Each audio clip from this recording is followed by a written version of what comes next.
Kita masuki segmen Create Up dan sudah bergabung kembali Kezia 7. Kezia, kalau bicara mengenai kebutuhan dari Indonesia sendiri akan insan digital, semakin hari ini semakin banyak begitu ya, karena banyak perusahaan-perusahaan rintisan berbasis digital yang kemudian berdiri begitu membutuhkan SDM. Iya, dan itu tidak sedikit ya Wiki, melihat perkembangan teknologi juga, bahkan sekarang edukasi, bekerja, banyak sektor sekali, bahkan kesehatan itu juga menggunakan teknologi. Jadi startup-startup digital pun kalau bisa, ya kalau tidak perlu dibilang lagi ya, itu jumlahnya tuh sekarang sudah menjamur. Kayaknya sekarang kalau SDM digital itu diperebutkan di banyak tempat begitu ya. Dan untuk bahas tema kita, hari ini kita pemirsa memperbesar ekosistem digital di Indonesia. Sudah tersambung melalui video conference ada Mbak Indah Josephine Veronica Mabui.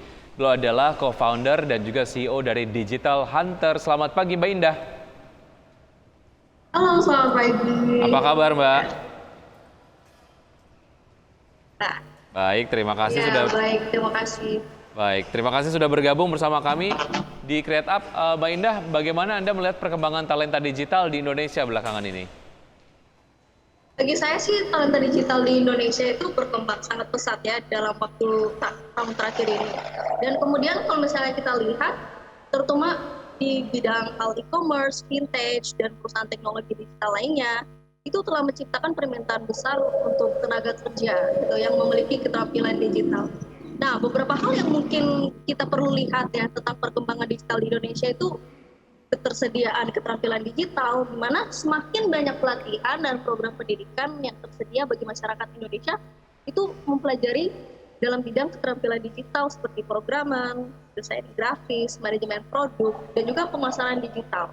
Nah, lalu kalau misalnya kita lihat sendiri ya, startup dan perusahaan teknologi di Indonesia itu banyak juga yang melakukan pelatihan dan dalam program yang pendidikan yang tersedia bagi masyarakat Indonesia, di mana keterampilan digital ini seperti programan, desain grafis, manajemen produk, ya.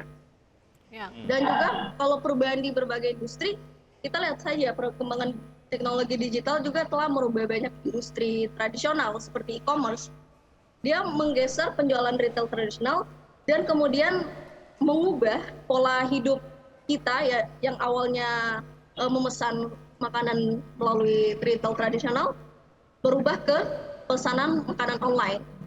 Dan juga kalau kendalanya sendiri ya yang dihadapi ya kekurangan tersedia tenaga kerja yang memiliki keterampilan digital tertentu. Ya, menarik sekali kita kalau membahas masalah supply dan juga demand ya dari permintaan industri, tapi juga supply-nya dari sumber daya yang ada saat ini. Dan kita akan lebih jauh bicara tentang itu setelah jeda berikut ini. Tetaplah bersama dengan kami di Power Breakfast. Ya, Anda masih bersama kami di Power Breakfast di segmen Create Up dan kita masih berbincang ya Wiki. Betul sekali dengan Mbak Indah Josephine Veronica Mabui, co-founder dan juga CEO Digital Hunter. Ya, Mbak Indah, tadi kita sempat bicara terkait demand-nya dari talenta digital di Indonesia. Lalu bagaimana Digital Hunter sendiri ini dapat membantu ketersediaan talenta digital di Indonesia? Nah, jadi kebetulan Digital Hunter ini buat startup dari Indonesia Timur, otomatis yang kami lihat dulu itu di Indonesia Timur. Di sini kan angka buta aksara begitu tinggi dan juga kami lihat bahwa kurangnya kesiapan generasi muda untuk menjadi ahli di bidang teknologi. Karena sering terjadi masalah di mana proses pengembangan talenta sendiri itu tidak cukup ketika mereka baru mulai mendalaminya ketika sudah lulus kuliah. Sehingga banyak melahirkan lulusan-lulusan yang kurang kompeten dan berkualitas. Nah, ini menjadi suatu tantangan buat kami sendiri, bagaimana caranya menyiapkan anak muda ini untuk keterampilan digital dan teknologi. Apalagi kan perusahaan besar di Indonesia sangat membutuhkan keterampilan tersebut, mulai dari programmer, digital marketing, dan juga UI UX design. Dan inovasi-inovasi yang berkembang dari anak muda juga itu sangat diperlukan untuk diperhatikan. Karena banyak anak muda hebat yang punya inovasi-inovasi, tetapi karena belum direalisasikan, akhirnya ide-ide mereka itu mati sebelum berkembang. Baik, ya Mbak Indah, seperti apa pelatihannya yang sudah digelar sejauh ini dan apa saja yang diajarkan dan siapa pengajarnya? Ya, jadi untuk saat ini kami melakukan partnership dengan berbagai instansi lain untuk bersama-sama melakukan program kami di Digital Hunter ini. Jadi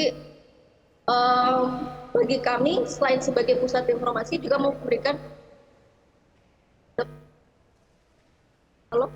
Ya. Ya, silakan dilanjutkan Mbak Indah.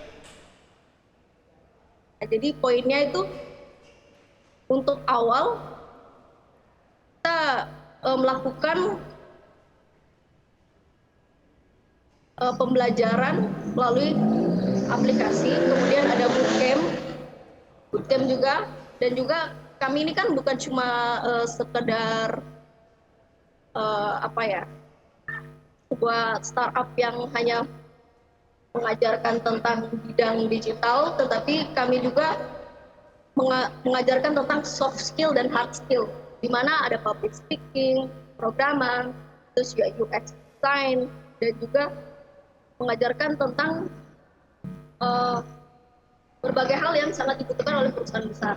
Nah, di dalam aplikasi kami sendiri itu terdapat assessment, yaitu ada fitur di dalamnya ada assessment, itu kayak sebuah kumpulan pertanyaan yang akan membantu para anak muda ini untuk mengetahui praksi yang cocok dengan dirinya. Kayak misalnya saya seorang kalau misalnya hustler. Nah, hustler itu kan dia lebih ke di bidang public speaking. Maka dia konsentrasinya kemana? Nah, hacker di bidang coding, berarti konsentrasinya ke programmer. Dan juga kalau misalnya hipster, dia lebih ke UI UX design. Nah, terus di dalam Digital Hunter ada fitur mastering. Nah, ini merupakan kumpulan skill yang dapat dibuka oleh pemain. Di sini pemain, karena kami menganggap orang yang join ke Digital Hunter itu bukan sebagai pelajar biasa yang mendapatkan kursus, tetapi kami melalui sistem rank, di mana kayak permainan, tapi memberikan skill, hard skill dan juga soft skill. Dan juga di dalam fitur kami juga ada namanya quiz. Nah, itu kayak deretan objektif berbasis proyek. Setiap skill yang dibuka akan memberikan pemain untuk mengakses quest yang dapat diselesaikan untuk memperoleh poin, hadiah, tentunya kemampuan dan pengalaman praktis. Jadi metodenya banyak ya, salah satunya adalah dengan gamifikasi begitu, supaya kemudian membuat aktivitas workshopnya juga menjadi lebih menarik. Oke, Mbak Indah, terima kasih sudah bergabung bersama kami, sukses untuk Digital Hunter, semoga memang dapat terus menyumbangkan insan-insan digital untuk menjawab permintaan di dunia kerja begitu ya. Terima kasih, sukses untuk Anda, sampai jumpa. Terima kasih. Baik, kita akan update terlebih dahulu pergerakan dari IHSG dari awal pembukaan sesi 1 hingga saat ini seperti apa. Pergerakannya seperti Anda dapat saksikan di layar televisi pemirsa, untuk IHSG menguat 0,16%, kemudian Jakarta Sembeng Index juga menguat 0,29%, sementara LQ45 melemah 0,01%. Ya, selanjutnya dari top gainers ada Boga, Antam, kemudian Breeze, dan juga Telco. Baik, top losers diantaranya adalah ada GoTo, kemudian ada BSBK, ada BBRI, dan juga yang terakhir adalah ada BBNI. Dan pergerakan sektoral diantaranya adalah barang baku, konsumsi non-primer menguat, sementara teknologi dan juga kesehatan melemah.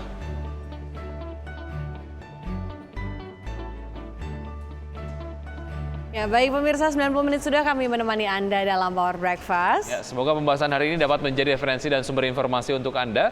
Tetap perbarui informasi Anda hanya di IDX Channel, your trustworthy and comprehensive investment reference. Saya Wiki Adrian. Dan saya Casey 7. See you in the morning.